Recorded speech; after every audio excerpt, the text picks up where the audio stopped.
মুসলমান, আল্লাহ পাক রব্বুল আলামিন ইবলিসকে জানায় দিয়েছিল, যা যা তোর যা করতে মনে চায় তুই তা কর, কিন্তু আমি আল্লাহ পাক আমার বান্দাদেরকে হেফাজত করব। কথা বলে ঠিক কিনা? মুসলমান ভাইয়েরা, আমার রব্বুল আলামিন হেফাজতের জিম্মাদারি নিলেন।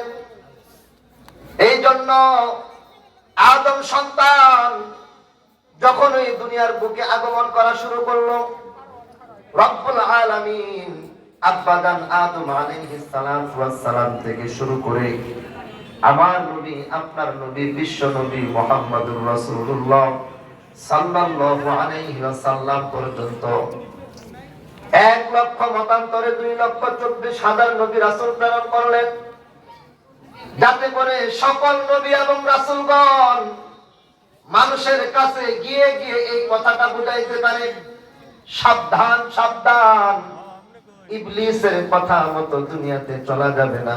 আওয়াজ দিয়ে বলে ঠিক কিনা?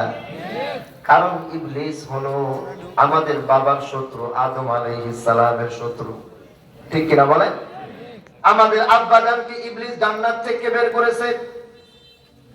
আব্বাজানকে ইবলিস সাজদা করে নাই, বরং বেয়াদবি করছে।